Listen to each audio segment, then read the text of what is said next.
장 1절부터 6절까지인데요. 먼저 좀 양해 말씀 드리도록 하겠습니다. 지금 1절부터 6절까지는 어제 본문인데요. 어제 매일 성경 본문인데 제가 날짜를 좀 착각을 해가지고요. 어제 본문의 내용을 준비했습니다. 그래서 오늘 아침에 그걸 알게 돼가지고 미처 좀 수정을 못해가지고 양해를 먼저 좀 구하도록 하겠습니다.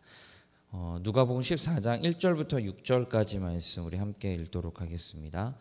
누가복음 14장 1절부터 6절까지입니다. 다 같이 읽겠습니다. 시작. 안식일에 예수께서 한 바리새인 지도자의 집에 떡 작수시러 들어가시니 그들이 엿보고 있더라. 주의 앞에 수종병 든 한 사람이 있는지라. 예수께서 대답하여 율법 교사들과 바리새인들에게 이르시되 안식일에 병 고쳐 주는 것이 합당하냐 아니하냐. 그들이 잠잠하거든 예수께서 그 사람을 데려다가 고쳐 보내시고 또 그들에게 이르시되 너희 중에 누가 그 아들이나 소가 우물에 빠졌으며 안식일이라도 곧 끌어내지 않겠느냐 하시니 그들이 이에 대하여 대답하지 못하니라. 아멘. 오늘 누가복음 14장 1절부터 6절까지의 말씀은요, 안식일에 관련된 말씀입니다. 오늘 본문이 시작을 하는 데에서부터 뭔가 좀 치졸한 장면을 보게 되는데요. 예수님께서 한 바리새인의 집에, 지도자의 집에 떡 잡수시러, 그러니까 음식을 잡수시러 들어가셨습니다. 근데 그들이 엿보고 있더라라고 그렇게 누가는 밝히고 있습니다. 엿보다. 우리가 어떤 이미지인지는 여러분들이 이렇게 상상이 가실 겁니다. 뭔가 의도를 가지고 책 잡기 위해서 일거수일투족의 예수님의 모습을 다 유심히 살펴봅니다. 이들이 듣는 것도 자신들의 삶의 변화와 성장, 성숙의 초점이 아니라 예수님의 말씀을 듣는 건 고발에 초점이 맞춰 있습니다. 여러분, 그렇다면 그 삶이 온전한 삶이 될 수 있을까요?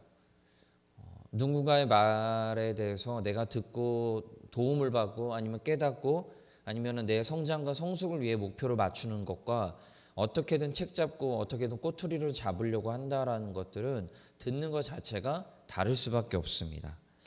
이런 분위기를 예수님도 눈치를 채신 것 같은데 일부러 예수님 앞에 있는 수종병 든 한 병자를 거론하시면서 바리새인들에게 질문을 던지십니다.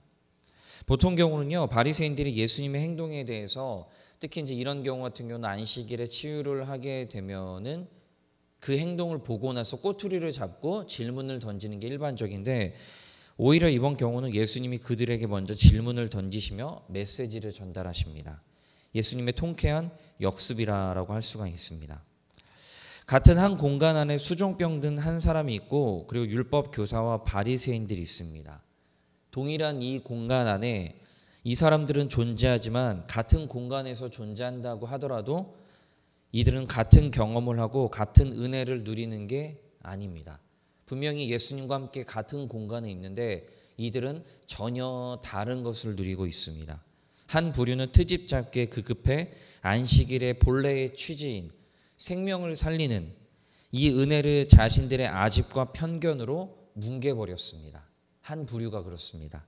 그러나 한 부류는 치유를 통해서 진정한 안식일의 의미, 그 의미를 몸속 경험하고 생명을 얻어서 새로운 삶의 그 시작선에 서게 된 기쁨, 그 기쁨을 누리게 되었던 사람이 바로 수종병 든 사람이었습니다.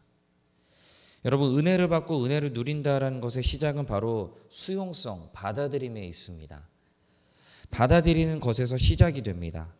받아들이기도 전에 날카로운 칼날을 들이민다라는 것은 내가 먼저 판단하겠다라는 심보밖에 되지 않습니다. 우리는 여러분 어떻습니까? 자신 스스로에게 질문을 던져봐야 됩니다. 여러분, 질문을 던지면서 우리가 칼날을 대는 것도 중요합니다. 무조건 수용하는 것도 잘못이지만 먼저는 내가 받아들이고 나서 그러고 나서 내가 이것에 대해서 판단을 해야 되는데 우리가 먼저부터 칼날을 들이민다라는 것은 받아들이지 않겠다라는 심보이고 같은 공간 안에 있어도 하나님의 은혜를 누리지 못하는 것밖에 되지 않는다라는 것들을 다시 한번 좀 기억하면서 우리의 수용 태도에 대해서 다시 한번 좀 돌아볼 수 있는 그 말씀이 되기를 원합니다. 그 다음을 한번 좀 보도록 하겠습니다.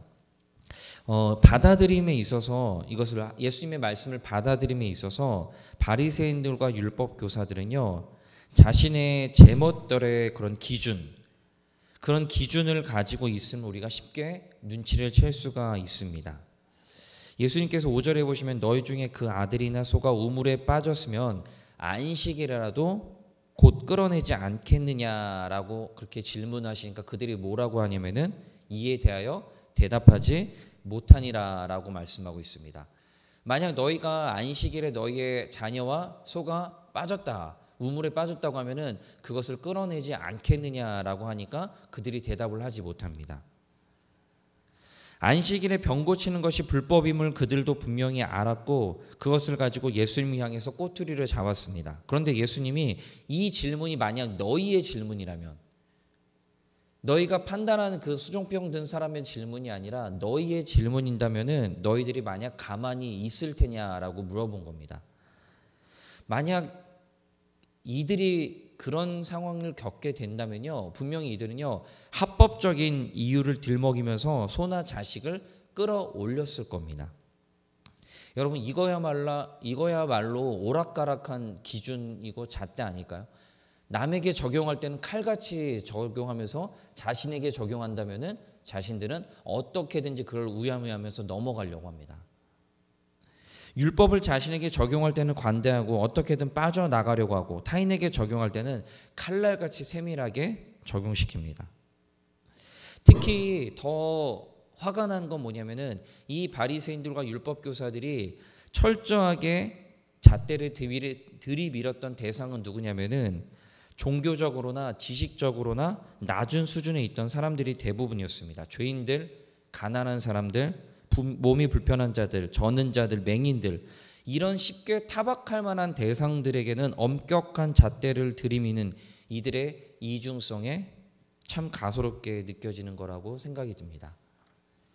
우리도 여러분 늘 주의해야 됩니다. 나보다 더 연약하고 힘없는 이들, 종교성이 없는 이들에게는 엄격한 잣대를 들이밀고 나보다 더 뛰어난 이들, 많이 가진 이들에게는 한없이 관대한다라고 하면요, 그거는 하나님 보시기에 불공평한 추라고밖에 할 수가 없습니다. 여러분 반대가 되어야 됩니다. 우리보다 연약한 이들은 오히려 사랑으로 품어주고 보듬어 줘야 됩니다. 특히나 강자에게 굴욕적이고 약자에게 강한 태도, 이 태도는요 하나님께서 가증스럽게 여기는 태도입니다.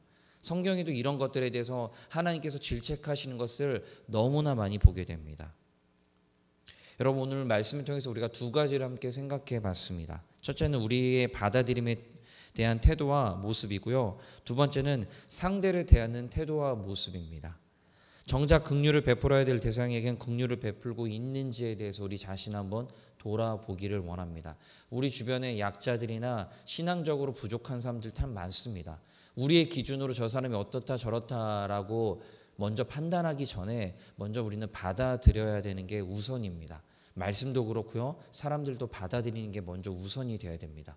그 후에 그가 성장하고 그가 성숙했을 때 그런 모습을 보이지 못했을 때 우리가 칼날을 들이미는 것들, 그것들은 그래도 괜찮지만 성숙하지 못한 사람들, 연약한 사람들, 불쌍한 사람들에게 우리가 먼저 칼날을 들이민다라는 것들은 분명히 잘못된 태도다라는 것을 다시 한번 기억할 수 있는 우리 자신이 되기를 원합니다. 우리 자신을 돌아보면서 이 시간에 함께 기도하면서 하나님 우리의 모습이 어땠는지를 돌아보게 도와주시옵소서. 함께 기도하는 시간을 갖도록 하겠습니다. 기도하겠습니다.